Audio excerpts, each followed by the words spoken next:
Alright guys, so now that we've taken a look at photosynthesis, we are going to look at how the glucose that was produced in photosynthesis is used in organisms, both plants and animals, in the process of cellular respiration. So as you know, we've talked about cellular respiration in earlier in the year with our unit on human systems and the lungs. So we know that cellular respiration involves the intake of oxygen and expelling carbon dioxide in the lungs. But now we're going to look at this at a cellular level as to what is going on. So let's take a look. All right, so the fate of glucose. Once glucose is produced, there's a few things that can happen with it after photosynthesis. One, it may be used immediately. So in terms of photosynthesis inside the plant, it may be used right away in the cell to produce energy for the plant. Okay, it can be transported to other cells within the plant. It can be stored in medium-term storage or used to synthesize long-term energy storage molecules like starch and fiber. So as you might remember from our digestion unit, that starches are long chains of these simple glucose molecules, and because they have so many bonds, they become high energy molecules. All right. So cellular respiration, the general formula of cellular respiration, as you can see here, is glucose plus oxygen, okay, and there's 6 of them, this is just because it's a balanced reaction, gives us carbon dioxide, 6 carbon dioxides, 6 waters, and energy. Now, you might notice that this is the reverse reaction of photosynthesis, and it is 100%, except the energy here is not sunlight, the energy here produced is ATP. So as we saw in photosynthesis, there are intermediates that help facilitate the reaction. So although we do have input of glucose and oxygen and an output of carbon dioxide and water plus energy, there's intermediates that need to be considered as well. So as you remember, in photosynthesis, we also have an electron transport chain in cellular respiration. So you might see here NADH and NAD. Now this is very similar to the electron carriers in photosynthesis. In this case, it's slightly different. We don't have the phosphate group on this, so it's NADH instead of NADPH. So you will see here that we have the flow of electrons down the electron transport chain, and again here as energy is released as it goes down the electron transport chain. All right, some of the electron carriers that we need to consider in cellular respiration are NADH and NAD positive. Again, these act very similar to NADPH, okay, accepting electrons here and hydrogen. And then in this case, we have FADH2 and FAD positive. So what happens here is we actually have 2 hydrogens binding with the FAD positive molecule, and it accepts 2 electrons in that process. All right, so there's a few things that we need to remember just in terms of cells. One is passive transport, so that's just simple diffusion across a cell. So it goes from high to low concentration in a cell, or across the cell membrane, sorry. Active transport is the movement against a concentration gradient, so it's going from a low concentration to a high concentration, meaning that it's using some sort of pump in order to do that. It's using energy to cross the membrane, okay, energy in the form of ATP. Okay, we also have a sodium-potassium pump, and this is also an active transport mechanism that pumps sodium and potassium ions in and out of the cell. Okay, this is primarily in nerve and muscle cells. All right, so this would be an example of a pump. So we have a protein embedded in a membrane. Okay, this is the phospholipid bilayer. That's the cytoplasmic membrane. And we have ATP coming in, and it breaks into ADP and phosphate group, which releases energy. This process is releasing energy, and that energy is harnessed and used in this protein to pull molecules from a low concentration to a high concentration.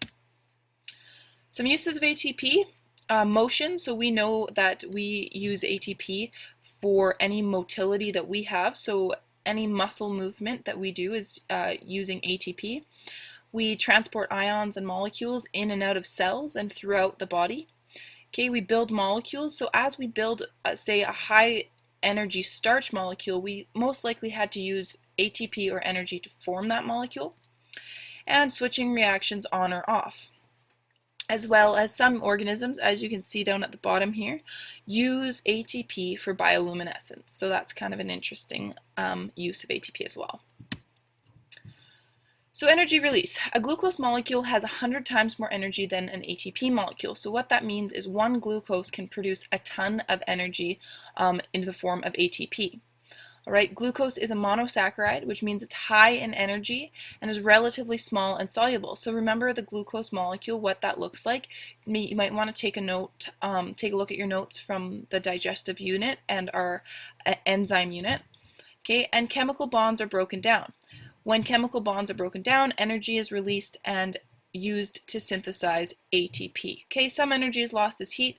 This is a good thing.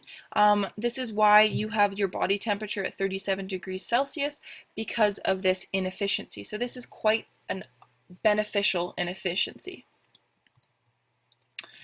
So there's a couple types of cellular respiration that we need to consider. There's aerobic cellular respiration, which is cellular respiration that occurs in the presence of oxygen. So what happens is, for example, if you breathe in, you're breathing in oxygen, and that oxygen is going to all your muscles and your organs and your body, and cellular respiration is occurring in the cells of your body. And what happens is the oxygen presence there is causing aerobic cellular respiration to occur. So the presence of oxygen breaks down glucose into energy molecules. Okay, there's 4 stages in aerobic cellular respiration. The first one is glycolysis. So let's just look at the word glycolysis for 1 minute, and you'll see here that the glyco portion of the word means sugar, okay, so or glucose, and the lysis portion of the word means breaking or bursting open. Okay, so breaking of sugar is glycolysis. The second we have is pyruvate oxidation, and we'll get into what pyruvate oxidation is in the next video here, but that's the second step. The third step is the Krebs cycle. So just like we have the Calvin cycle in photosynthesis, we have a Krebs cycle here in cellular respiration. And then number 4 is the electron transport chain in chemiosmosis. And you might remember that chemiosmosis from photosynthesis is the generation of ATP. All right, that's the same purpose here. It's the formation and generation of energy in the form of ATP. All right, so what you might see here is glucose plus oxygen, okay, using adenosine diphosphate and a phosphate group. So this compound here is going to form your ATP at the end, all right? And we get a product of carbon dioxide and water as well. The second type of cellular respiration is called anaerobic cellular respiration. You might be able to guess that this is in the absence of oxygen. So we still release energy stored in glucose, but we have to do this without the presence of oxygen. So you might wonder when this might happen. Well, in the body, this does actually happen when your muscles and body cells don't receive enough oxygen. So we get a form of anaerobic cellular respiration called lactic acid cellular respiration. And it also happens in some microorganisms or other organisms that don't live in the presence of oxygen. So they are actually producing energy without oxygen present. All right, so this involves 2 stages. It's a little bit simpler, as you can maybe imagine. The first step is glycolysis, and the second step is fermentation. Okay, there's 2 different types, as I mentioned. There's the lactic acid. Okay, so this happens actually in the body. We have glucose, which is broken down, and we have adenosine diphosphate and a phosphate group producing lactic acid and 2 energy molecules. And we have also ethanol and carbon dioxide as a product.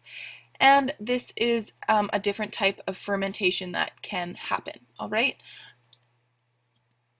So that is it for now for the introduction into cellular respiration. As we go through, you might want to check back to this video just to get a better idea of what's going on. I would suggest also writing down some of these formulas, the net formulas for the different types of cellular respiration, just so you have a solid idea of the different things that can happen in the cell with or without the presence of oxygen. As you go through in the week that I'm away, please email me with any questions you might have. You might also want to go and talk to Fez during your MEST option, or even during class if he's not busy with his Bio 30s. You sure can ask him questions, and he is a great resource for you to use. All right, if you have any questions, please email me, and good luck.